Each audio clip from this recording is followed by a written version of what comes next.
Hello students, कैसे हैं आप लोग। जैसा कि आपको मालूम होगा, हम लोगों ने 12th IIT NEET series start कर रखी है और आपके यहाँ देखिएगा जैसे कि सेकंड चैप्टर चल रहा है। पहला चैप्टर हमने सॉल्यूशन खत्म किया था, दूसरा चैप्टर आपके यहाँ चल रहा है इलेक्ट्रोकेमिस्ट्री। इलेक्ट्रोकेमिस्ट्री में हमने लगभग आपका 40% चैप्टर डिस्कस कर दिया है, ठीक है ना। तो देखिए ध्यान से, लास्ट टर्म में आपने देखा होगा हमने आपको ईएमएफ ऑफ सेल निकालना सिखाया था और आपको हमने इलेक्ट्रोड पोटेंशियल भी पढ़ाया, पोटेंशियल भी पढ़ाया, दूसरा आपको गैल्वेनिक सेल पढ़ाया, ठीक है ना। देखिएगा ध्यान से, आज का जो लेक्चर है यानी कि आज की जो वीडियो है, इसको ठीक से देखने से पहले आप लोग जो ये इससे पहले लेक्चर 1 2 3 4 5 लगभग 5 to 6 लेक्चर्स हैं, इनको आपको स्टडी करना पड़ेगा, तभी आज का लेक्चर आपको ठीक से समझ में आएगा बच्चों, ठीक है ना। तो देखिए स्टार्ट करते हैं हम बच्चों। आज हम आपको क्या पढ़ा रहे हैं, देखिएगा ध्यान से, ठीक है। लास्ट टर्म में हमने आपको गैल्वेनिक सेल डिस्कस किया था, ठीक है ना। आज हम आपको पढ़ाएंगे बच्चों डैनियल सेल। देखिए डैनियल सेल होता क्या है, डैनियल सेल, देखिए डैनियल सेल भी एक इलेक्ट्रोकेमिकल सेल है। क्या है बच्चों, इलेक्ट्रोकेमिकल सेल है ये। It is a type of galvanic cell, ये भी एक प्रकार का गैल्वेनिक सेल होता है, ठीक है। यानी कि हम कह सकते हैं it is a special type of galvanic cell, यानी कि it is a special type of galvanic cell in which anode is made up of, in which, ठीक है, anode is made up of zinc and cathode is made up of copper, ठीक है। देखिए ये इसमें जो एनोड है वो जिंक मेटल का बना होता है और जो कैथोड है वो कॉपर मेटल का बना होता है। It is a special type of galvanic cell होता है बच्चों। अब हम लोग इसमें देखते क्या है, सबसे पहले देखिएगा जो इस सेल की आउटपुट वोल्टेज होती है, ये आपको बहुत ध्यान रखना है बच्चों, ठीक है ना, कि इस सेल की जो आउटपुट वोल्टेज आती है, यानी कि आउटपुट जो वोल्टेज होती है इस सेल की, वो होती है बच्चों 1.1 वोल्ट। इस पर क्वेश्चन भी आता है कि what is the output voltage of Daniell cell, तो आप कहते हैं कि 1.1 वोल्ट। क्लियर, सिंपल सी बात है। ये हम आपको नेक्स्ट लेक्चर में निकालना सिखाएंगे।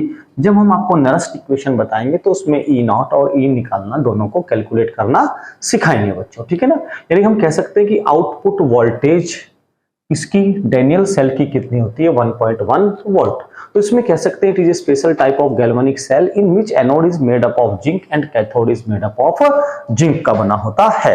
तो देखिए ध्यान से बच्चों, हम लोग पढ़ सकते हैं कि हम लोग एक डायग्राम देखते हैं, हमने पहले भी बनाया था, ठीक है ना, कि हमारे पास ये एक जिंक की रॉड है बच्चों, this is a zinc rod, ठीक है ना, और हमारे पास ये एक कॉपर रॉड है। क्या बच्चों, इसमें हमने एक इस वेसल में कॉपर की रॉड ली, हमने कॉपर की, क्लियर, ये कॉपर की रॉड ले ली और इसको हमने एक इलेक्ट्रोलाइट में डिप कर दिया। अगर हमने ये जिंक की रॉड ली, जिंक की, और ये कॉपर की रॉड ली, तो ये आपको मालूम है, लास्ट लेक्चर में पढ़ चुके हो आप। तो इसमें आप इलेक्ट्रोलाइट कौन सा लेते हैं, ZnSO4 लेते हैं। क्या लेते हैं बच्चों, ZnSO4 आप इसमें इलेक्ट्रोलाइट ले लेते हैं, ZnSO4। और इसमें आप कौन सा इलेक्ट्रोलाइट भरते हैं बच्चों, इस वाले में आप लोग भरते हैं, ठीक है ना। क्या भरते हैं, क्या फिल करते हैं, कॉपर की रॉड है तो उसी मेटल का हम इलेक्ट्रोलाइट लेते हैं, यानी कि कॉपर सल्फेट इसमें हम ले लेते हैं एज ए इलेक्ट्रोलाइट। बात क्लियर। देखिएगा जो जिंक है वो एक्ट एज ए एनोड, वो एनोड की तरह बिहेव करती है, और कॉपर कैसे एक्ट एज ए कैथोड, ये कैथोड की तरह बिहेव करता है। कैथोड पर पॉजिटिव चार्ज होता है, एनोड पर नेगेटिव चार्ज होता है बच्चों। बात क्लियर। अब देखिएगा एनोड पर नेगेटिव चार्ज होता है और अब हम इन दोनों का जो रिलेशन है, ठीक है, जिन दोनों का रिलेशन है वो हम लोग कर देते हैं बच्चों एक वोल्ट मीटर से। किससे, एक वोल्ट मीटर से दोनों का रिलेशन वोल्टेज नापता है, ठीक है ना। ये वोल्टेज नापेगा, डिफ्लेक्शन इसी में आएगा बच्चों, डिफ्लेक्शन इसी में आएगा। बात क्लियर? तो दिस इज ए, देखिए बिल्कुल लाइक ए, बिल्कुल सेम टू सेम ऐसा ही होता है गैल्वेनिक सेल, क्योंकि it is a type of Daniell cell, it is a type of galvanic cell. तो हम देखते हैं इसमें बच्चों, हम इसमें एक सेल रिप्रेजेंटेशन देखते हैं। सेल रिप्रेजेंटेशन हम लोगों को दिया होता है, तो हम सेल रिप्रेजेंटेशन इसका कैसे निकालते हैं। जैसे कि आपने देखा होगा कि Zn हमारे पास सॉलिड है, ठीक है जी, तो ये किस में गया, ZnSO4 एक्वस सॉल्यूशन में, और ये सॉल्ट ब्रिज, और यहाँ पर हमारे पास कॉपर सल्फेट है, ये एक्वस सॉल्यूशन में है बच्चों, तो ये किस में गया, Cu सॉलिड में। Cu ये कि सेल रिप्रेजेंटेशन होता है। तो आप जानते हैं इसका मीन क्या होता है, ठीक है ना। इसका मीन क्या होता है, दो लाइनों का मतलब आप लोग समझते ही हैं। दो लाइनों का, इन दो वर्टिकल लाइंस का मतलब होता है सॉल्ट ब्रिज। क्या होता है बच्चों, सॉल्ट ब्रिज, ठीक है ना, सॉल्ट ब्रिज। इधर हम देखिएगा इस पोर्शन में, इस वाले पोर्शन में हम लोग लेते हैं कैथोडिक रिएक्शन लेते हैं। क्या लेते हैं बच्चों, देखिए हमारे पास यहाँ क्या हो रहा है, ये Cu है, 2 पॉजिटिव है, तो यहाँ से 0 हो गया, तो ये रिडक्शन हो गया। तो यहाँ पर हम लेते हैं क्या, कैथोड पर हम क्या लेते हैं, रिडक्शन रिएक्शन लेते हैं। रिडक्शन, हमें रिडक्शन रिएक्शन लेनी होती है बच्चों, है ना। और यहाँ पर इस लेफ्ट हैंड साइड पर हम क्या लेते हैं बच्चों, ऑक्सीडेशन लेते हैं, ऑक्सीडेशन रिएक्शन लेते हैं, ऑक्सीडेशन रिएक्शन लेते हैं, ठीक है ना। यानी कि हाफ सेल होते हैं, हाफ ऑक्सीडेशन रिएक्शन, इसको कह सकते हैं हम हाफ ऑक्सीडेशन रिएक्शन, और इसको कह सकते हैं हम हाफ रिडक्शन रिएक्शन बच्चों, ठीक है ना, ठीक है ना। ये किस पर होता है, ये होता है कैथोड पर। किस पर होता है बच्चों, कैथोड पर। और ये किस पर होता है, एनोड पर। आप जानते हैं एनोड पर, और यहाँ एनोड पर नेगेटिव चार्ज और कैथोड पर बच्चों पॉजिटिव चार्ज। बिल्कुल क्लियर। अब हम लोग इक्वेशन बनाते हैं। क्या करते हैं बच्चों, इसकी इक्वेशन बनाते हैं, ठीक है ना। कैसे, जैसे Zn यहां से सॉलिड, तो इसमें किसमें, ZnSO4 एक्वस में, एक्वस में बच्चों, क्लियर। और यहाँ पर ये सॉल्ट ब्रिज, यहाँ पर कैसे, CuSO4 एक्वस सॉल्यूशन में है, ये किसमें कन्वर्ट हुआ, Cu सॉलिड में, क्लियर। यहाँ पर इसकी 0 ऑक्सीडेशन नंबर, यहाँ पर इसकी +2 ऑक्सीडेशन नंबर, तो 0 से +2 हुई तो इंक्रीज हो गई, ऑक्सीडेशन नंबर इंक्रीज हो गया। जब ऑक्सीडेशन नंबर इंक्रीज हो जाता है तो क्या होता है बच्चों, ऑक्सीडेशन होता है। यहाँ पर Cu का ऑक्सीडेशन नंबर +2 आएंगे, +2 से यहाँ पर क्या हो रही है बच्चों, 0 हो रही है, तो क्या हो रही है सॉरी, तो रिडक्शन हो रहा है, यानी कि डिक्रीज हो रही है ऑक्सीडेशन नंबर।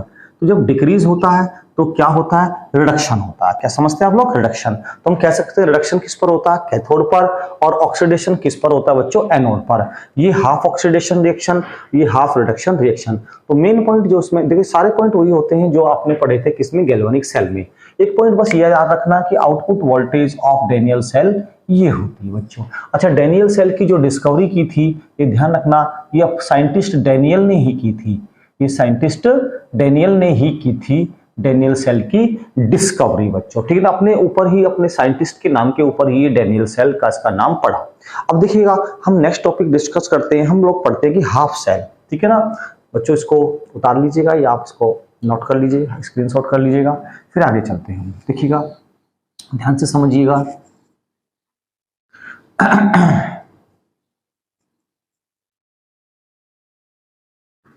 इसके बाद हम लोग पढ़ते हैं एक बहुत इंपॉर्टेंट टॉपिक है हाफ सेल। क्या बच्चों, हाफ सेल।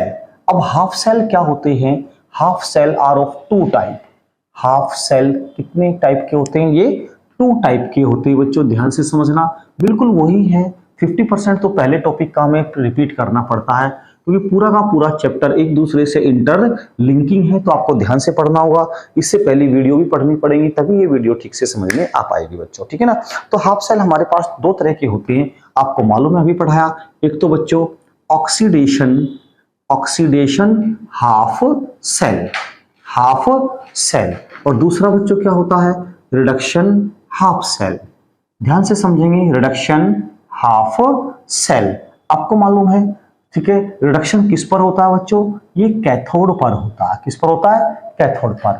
और ऑक्सीडेशन किस पर होता है, आपको मालूम है, ये किस पर होता है, एनोड पर। ये भी मालूम है, इस पर पॉजिटिव, सॉरी, इस पर नेगेटिव चार्ज है और इस पर पॉजिटिव चार्ज है। अब हम आपको उस पर ऑक्सीडेशन करके दिखाते हैं। ऑक्सीडेशन जब होता है बच्चों तो ध्यान से समझिएगा, ये हमारे पास जिंक रॉड है। क्या है बच्चों? जिंक रॉड है हमारे पास। अब इसने क्या किया, ये जिंक सल्फेट है तो हमारे पास यहाँ पर Zn पॉजिटिव, ठीक है जी, और SO4 माइनस माइनस है, SO4 माइनस माइनस है। तो ये Zn पॉजिटिव कब बना? Zn पॉजिटिव, ठीक है, तो क्योंकि इसने इलेक्ट्रॉन क्या किए होंगे, डोनेट किए होंगे। क्या किए होंगे? डोनेट। इसने यहां से ऐसे खचाखच इलेक्ट्रॉन निकाल दिए। क्या बच्चों? इलेक्ट्रॉन निकाल दिए, तो Zn पॉजिटिव बन गया। कैसे बना होगा कि Zn ने क्या करा, इलेक्ट्रॉन को डोनेट कर दिया और Zn पॉजिटिव पॉजिटिव बना और 2 इलेक्ट्रॉन डोनेट कर दिए, क्योंकि इसके आउटर मोस्ट ऑर्बिट में 2 इलेक्ट्रॉन है तो ये 2 इलेक्ट्रॉन और डोनेट कर देता है। ऐसे रिडक्शन में क्या होता है, this is the copper rod, इसमें हमारे पास 2 चीजें हैं, Cu++ है और SO4 माइनस माइनस है, ठीक है ना।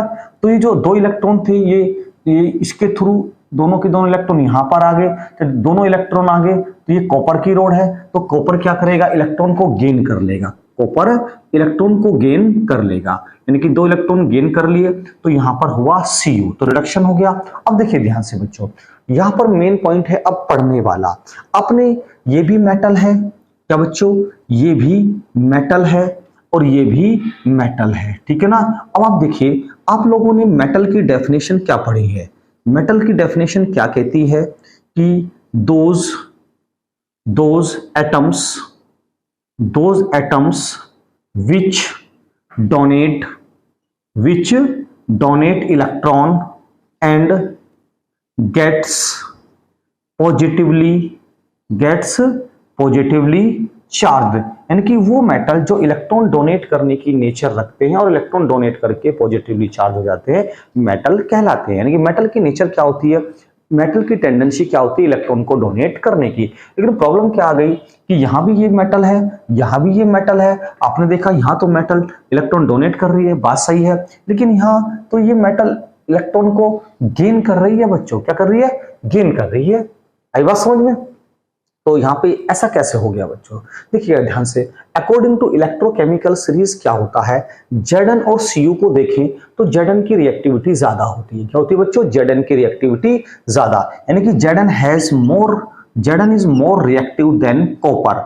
Zn की रिएक्टिविटी कॉपर से ज्यादा होती है, ठीक है ना। मान लीजिए 2 मेटल्स हैं और 2 मेटल्स में दोनों में ये कहते हैं कि देखें किसकी रिएक्टिविटी ज्यादा है, तो इलेक्ट्रॉन के डोनेट के अकॉर्डिंग हमें देखा जाता है। तो Zn क्या करता है, इजीली इलेक्ट्रॉन डोनेट कर देता है और कॉपर इजीली इलेक्ट्रॉन डोनेट नहीं करता, according to the reduction potential. बात क्लियर? अब देखिएगा, जब Zn ने यहां से इलेक्ट्रॉन डोनेट किया, इलेक्ट्रॉन इसने गेन कर लिया, तो जैसे इलेक्ट्रॉन गेन करता चला गया, ये आई बात समझ में, तो क्या हुआ, जैसे यहाँ इलेक्ट्रॉन इधर आए तो यहां से तो इलेक्ट्रॉन इधर जा रहे इलेक्ट्रॉन बहुत सारे आ रहे, पहले से ऑलरेडी सब माइनस माइनस है। आई बात समझ में? इसने इलेक्ट्रॉन गेन कर लिए, तो यहाँ पर बहुत ज्यादा नेगेटिव चार्ज बढ़ता चला जाता है। क्या होता है बच्चों? नेगेटिव चार्ज बढ़ता चला जाता है, और यहाँ पर क्या, ये पॉजिटिव यानी कि Zn++ आता चला जाता है, Zn++ इकट्ठा हो जाता है। तो जब यहाँ पर बहुत ज्यादा Zn+ हो गया, यहाँ पर बहुत ज्यादा माइनस माइनस हो गया, तो फिर क्या होता है, जैसे इलेक्ट्रॉन इधर आते हैं यहाँ भी माइनस है और इलेक्ट्रॉन ही आ रहे हैं, इलेक्ट्रॉन पे भी माइनस है, तो ये उल्टा इस पर रिपल्सन का फोर्स लगाने लगते हैं, तो इलेक्ट्रॉन यहाँ पर नहीं आ पाते, तो करंट का फ्लो रुक जाता है बच्चों। तो फिर इसके बाद रोल आता है, आपको मालूम है, हमने आपको पढ़ाया था एक सॉल्ट ब्रिज। क्या आया था बच्चों? सॉल्ट ब्रिज के अंदर हम लोग क्या लेते हैं, कोई सैलाइन वाटर ले लेते हैं। जैसे मान लीजिए हमने KCl ले लिया या KOH ले लिया या NH4OH ले लिया, NH4Cl ले लिया, तो जब इसमें सॉल्ट ब्रिज आ गया तो सॉल्ट ब्रिज क्या करता है, ये K+ है, ये Cl- है, तो ये अपोजिट, इधर नेगेटिव ज्यादा है तो K+ इधर आते हैं, इधर पॉजिटिव ज्यादा है तो Cl- इधर आते हैं, और इलेक्ट्रिकल न्यूट्रलिटी मेंटेन हो जाती है। इलेक्ट्रिकल न्यूट्रलिटी मेंटेन होते ही दोबारा से फिर करंट फ्लो होना शुरू हो जाता है। तो मेरे कहने का मतलब यह है कि आपको यह समझना है यहाँ पर कि हाफ सेल क्या होते हैं। Half cell are of 2 types, oxidation half cell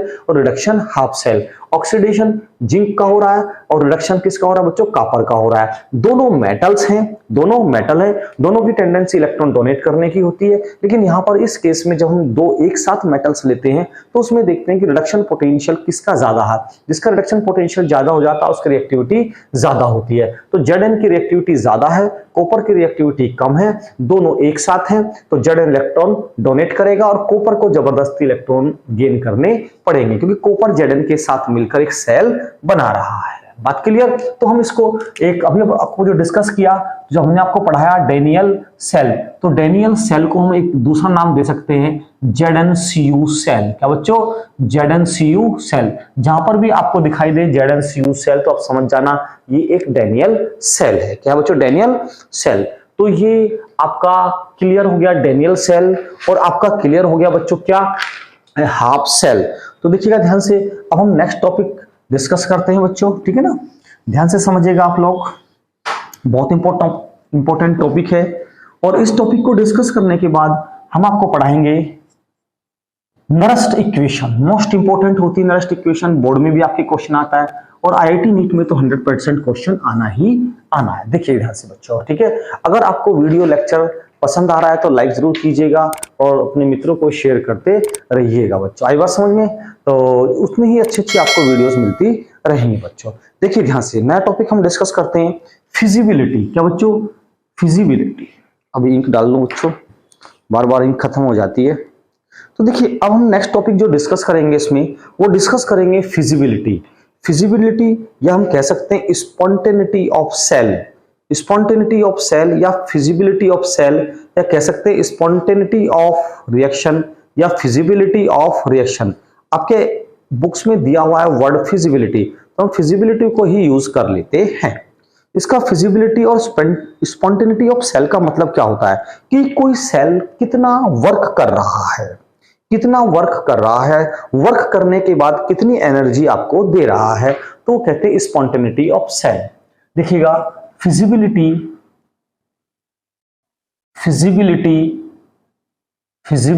of cell और रिएक्शन ये कह सकते हैं, या हम इसको ऐसे भी कह सकते हैं स्पॉन्टेनिटी ऑफ सेल और रिएक्शन। बहुत इंपॉर्टेंट वर्ड है, ध्यान से समझना। अब देखिएगा ध्यान से, फिजिबिलिटी ऑफ सेल और स्पॉन्टेनिटी ऑफ सेल क्या है कि ये जो सेल है ये वर्क कर रहा है, ये सेल्फ वर्क कर रहा है, हमें इस पे कोई वर्क नहीं करना पड़ रहा है। ये चार्ज है पूरी, ये बैटरी, ये सेल चार्ज है, और ये क्या कर रहा है? हमें करंट दे रहा है। ये वर्क कर रहा है ना, करंट दे रहा है, तो हमें एक वर्क मिल रहा है। ये वर्क कर रहा है, हमें वर्क मिल रहा है, यानी कि यूजफुल वर्क मिल रहा है हमें। तो देखिए जी बोलते हैं free energy, gives free energy. क्या बच्चों?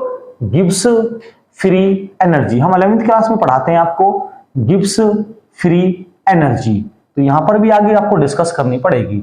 गिव्स फ्री एनर्जी का कोई रोल नहीं होता, इसकी कोई वैल्यूबिलिटी नहीं होती। वैल्यूबिलिटी होती है बच्चों जी की नहीं, डेल्टा जी की होती है। क्या होती है? Delta G. यानी कि डेल्टा जी क्या होता है बच्चों?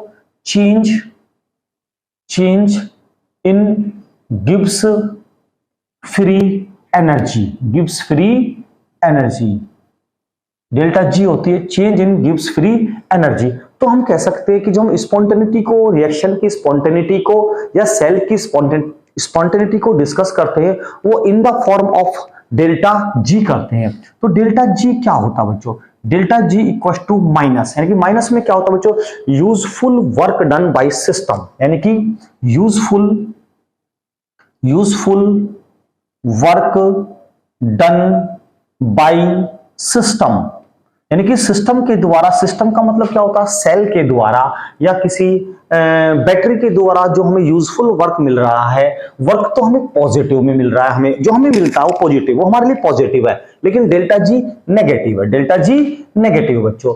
तो जो यूजफुल वर्क डन होता है, यानी कि जो स्पॉन्टेनिटी के लिए होता है, अगर कोई वर्क कर रहा है, पॉजिटिव वर्क कर रहा है, फिजिबिलिटी है रिएक्शन की, वो रिएक्शन प्रोसीड हो रही है, वो सेल वर्क कर रहा है, तो उसके लिए डेल्टा जी की वैल्यू क्या होती है बच्चों? नेगेटिव होती है। डेल्टा जी की वैल्यू क्या होती है? नेगेटिव होती है। और हम कह सकते हैं डेल्टा जी की वैल्यू नेगेटिव है, तो हम ये भी कह सकते हैं कि डेल्टा जी की वैल्यू लेस देन जीरो है, लेस देन जीरो। अगर डेल्टा जी की वैल्यू क्या बच्चों? अगर डेल्टा जी की वैल्यू ग्रेटर देन जीरो हो गई, यानी कि डेल्टा जी की वैल्यू पॉजिटिव होगी, तो कंडीशन क्या होगी? कंडीशन होगी नॉन स्पॉन्टेनियस, नॉन स्पॉन्टेनियस बच्चों, ठीक है। और इसमें क्या होगी? स्पॉन्टेनियस। क्लियर?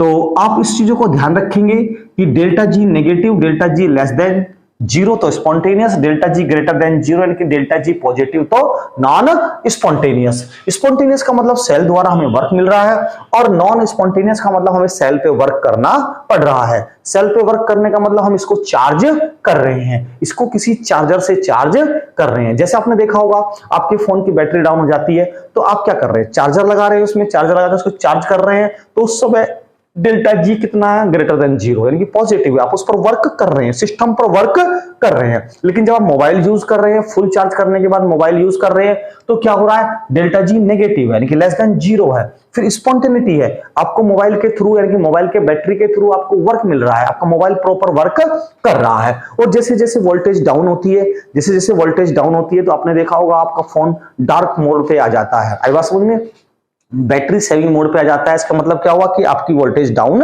हो रही है। जब वोल्टेज डाउन हो रही है तो धीरे धीरे स्पॉन्टेनियस रिएक्शन नॉन स्पॉन्टेनियस की तरफ जा रही है। बात क्लियर? तो ये ऐसे प्रोसेस चलता रहता है। तो डेल्टा जी क्या है बच्चों, change in Gibbs free energy. तो हम लोग देखते हैं तो डेल्टा जी को हम जो डिस्कस करते हैं वो वर्क की फॉर्म में करते हैं। तो delta G equal to minus W. ये डब्ल्यू क्या होता है, इलेक्ट्रिकल वर्क। क्या होता है बच्चों, electrical work done by system, यानी कि जो इलेक्ट्रिकल वर्क हो रहा है वो ही क्या है बच्चों, useful work done by the system होता है। Work done by the system यानी कि सेल। फिर इसके बाद हमें क्या निकालना होता है बच्चों, इलेक्ट्रिकल वर्क निकालना है। ठीक है ना, ये इलेक्ट्रिकल वर्क हम कैसे निकालते हैं, इलेक्ट्रिकल वर्क अपने फिजिक्स में पढ़ा होगा। इलेक्ट्रिकल वर्क आपको कैसे निकालना होता है, यानी कि आप पढ़ते हैं कि delta V equal to W upon Q. ठीक है जी, अब ये डब्ल्यू क्या है बच्चों, डेल्टा V इंटू, या ऐसे लिख सकते हैं Q into delta V, Q क्या है, चार्ज है बच्चों, ये क्या है, चार्ज है। ठीक है जी, और डेल्टा V क्या है, पोटेंशियल डिफरेंस है। क्या बच्चों, पोटेंशियल डिफरेंस। अब बात आ गई पोटेंशियल डिफरेंस की। अब हम पोटेंशियल डिफरेंस कैसे निकालते हैं, पोटेंशियल डिफरेंस ऐसे निकालते हैं बच्चों, मान लीजिएगा यही वो सिस्टम ले लिया हमारे पास ये दो रॉड है यानी कि दो इलेक्ट्रोड है, एक इलेक्ट्रोड पर नेगेटिव चार्ज है यानी कि एनोड है और एक पर पॉजिटिव चार्ज है बच्चों, यानी कि ये क्या है, कैथोड है। यानी कि ये किसका था, जिंक का था, ये कॉपर का था। अब हमने दोनों को किससे, उससे एक वोल्टेज से जोड़ दिया तो इलेक्ट्रॉन इधर ट्रांसफर हो रहे हैं, और जब इलेक्ट्रॉन इधर ट्रांसफर होते हैं तो करंट हमेशा इसकी अपोजिट डायरेक्शन में ट्रांसफर होता है। अगर इलेक्ट्रॉन इधर ट्रांसफर हो रहे हैं तो करंट इसके हमेशा अपोजिट डायरेक्शन में ट्रांसफर हो रहा है। तो हम इसमें कैसे निकालेंगे, इसका पोटेंशियल डिफरेंस कैसे निकालेंगे। आपको मालूम है कि हमारे पास, मान लो लीजिएगा यहां से इलेक्ट्रॉन इधर ट्रांसफर हो रहे हैं, और इलेक्ट्रॉन ट्रांसफर कितने हो रहे हैं, n mole of electron transfer हो रहे हैं, n मोल इलेक्ट्रॉन ट्रांसफर हो रहे हैं। ठीक है ना, तो देखिएगा चार्ज कितना होता है, Q इक्वल टू NE पढ़ा है आपने, Q इक्वल टू NE पढ़ा है। N तो क्या है, नंबर ऑफ इलेक्ट्रॉन। एक इलेक्ट्रॉन पर चार्ज कितना होता है, 1.6 इंटू 10 की पावर माइनस के 19 कूलम। ठीक है जी, लेकिन हमें एक इलेक्ट्रॉन पर चार्ज होता है, ये तो हमें n मोल इलेक्ट्रॉन पर निकालना है। तो हम लोग एक मोल पर कितना होता है, अगर एक इलेक्ट्रॉन पर चार्ज होता है, ये तो क्या है, एक इलेक्ट्रॉन का चार्ज। अगर मुझे निकालना है एक मोल पर, किस पर बच्चों, एक मोल पर, तो उसमें मैं एवोगाड्रोस नंबर की मल्टीप्लाई कर देता हूं, किसकी, 6.022 इंटू 10 की पावर 23। इसकी मैं जब इसमें मल्टीप्लाई कर देता हूं तो मेरे पास आ जाता है Q equal to N into, जब आप इसकी मल्टीप्लाई करेंगे तो 96,500 कूलम आ जाएगा। क्या जाएगा बच्चों, ये 96,500 कूलम। ठीक है ना, अब ये हमारे पास एक मोल इलेक्ट्रॉन का चार्ज था और एक मोल इलेक्ट्रॉन से ज्यादा मुझे निकालना n मोल इलेक्ट्रॉन पर चार्ज। तो n मोल इलेक्ट्रॉन का चार्ज क्या हो गया, n इंटू एक मोल इलेक्ट्रॉन का चार्ज, तो ये आ गया n मोल इलेक्ट्रॉन का टोटल चार्ज।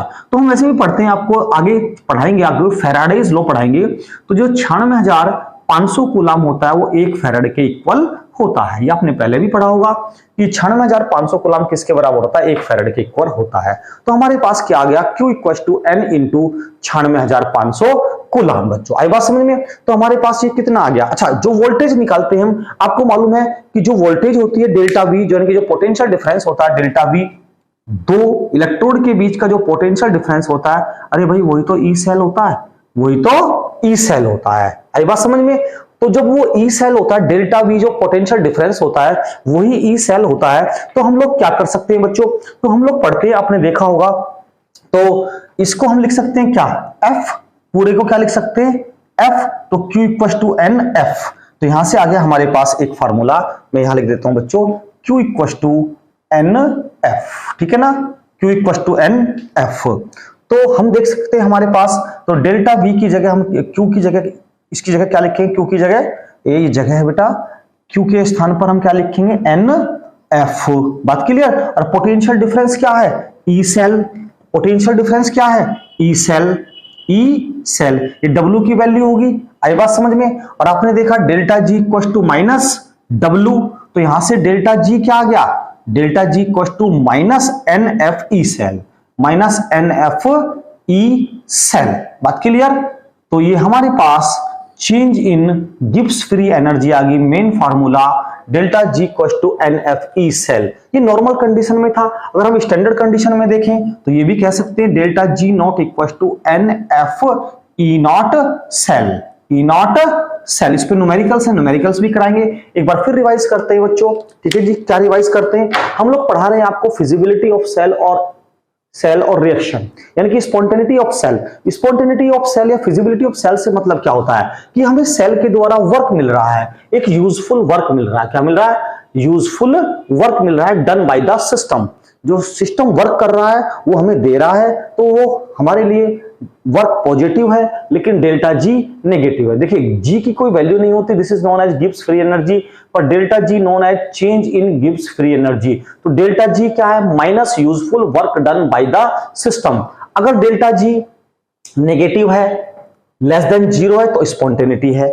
स्पॉन्टेनिटी का मतलब रिएक्शन प्रोसीड हो रही है, सेल वर्क कर रहा है, सेल वर्क कर रहा है, यानी कि हमें वर्क मिल रहा है। अगर delta G greater than zero है, यानी कि पॉजिटिव है, कोई वैल्यू है उसकी, तो नॉन स्पॉन्टेनियस है, तो फिर सेल वर्क नहीं कर रहा, हमें सेल पर वर्क करना पड़ रहा है, हमें सेल पर वर्क करना पड़ रहा है, यानी कि W नेगेटिव है, डेल्टा जी पॉजिटिव, तो W नेगेटिव, यानी कि हम उस सेल को चार्ज कर रहे हैं, कोई बैटरी को चार्ज कर रहे हैं। तो देखिए ध्यान से, तो डेल्टा जी को हम किस टर्म में स्टडी करते हैं, delta G equal to minus W. W क्या है, electrical work done by the system. अभी इलेक्ट्रिकल वर्क डन क्या होता है, हमने फार्मूला पढ़ा है इलेक्ट्रिकल वर्क का, delta V equal to W upon Q, W equal to Q into delta V. Q क्या है, चार्ज, डेल्टा वी क्या है, पोटेंशियल डिफरेंस। अब हमें चार्ज निकालना है, क्या निकालना है बच्चे, चार्ज। यहां से यहां इलेक्ट्रॉन ट्रांसफर हो रहे हैं, मान लो n मोल इलेक्ट्रॉन ट्रांसफर हो रहे हैं, कितने हो रहे हैं, n मोल इलेक्ट्रॉन ट्रांसफर। तो देखिए Q equal to formula Ne, एक इलेक्ट्रॉन पर चार्ज इतना, एक मोल इलेक्ट्रॉन पर चार्ज कितना,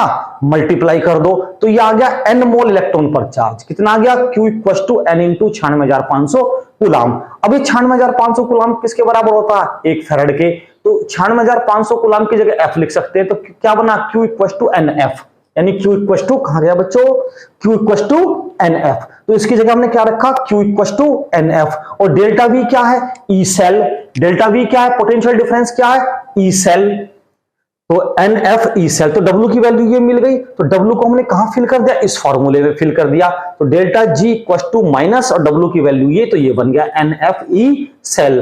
तो डेल्टा जी ये नॉर्मल कंडीशन में है, इलेक्ट्रोड पोटेंशियल में है ये। अगर इलेक्ट्रोड पोटेंशियल की जगह स्टैंडर्ड इलेक्ट्रोड पोटेंशियल ले लें, स्टैंडर्ड इलेक्ट्रोड पोटेंशियल का मतलब आप जानते हैं कि इसको हम 1 मोलर ले लें इसकी कंसंट्रेशन को, और टेम्परेचर 25 डिग्री सेल्सियस ले लें, तो डेल्टा जी की जगह डेल्टा जी नॉट और ई की जगह ई नॉट। नेक्स्ट लेक्चर में हम इसको आगे विद न्यूमेरिकल डिटेल में डिस्कस करेंगे। तो लेक्चर समझ में आया होगा, समझ में आया हो तो लाइक कीजिए, कमेंट कीजिए, ठीक है जी, और वीडियो को शेयर कीजिए बच्चों, ठीक है। और लेकिन इस वीडियो को ध्यान से पढ़ने से पहले पुरानी वीडियो जरूर रिवाइज कीजिएगा बच्चों, ठीक है ना। तो देखिए ध्यान से, और चैनल पे अगर आप नए हैं तो सब्सक्राइब जरूर कीजिए और कराने की कोशिश भी कीजिए, तो जिससे कि आपको ज्यादा से ज्यादा वीडियो मिल सके। Thank you very much.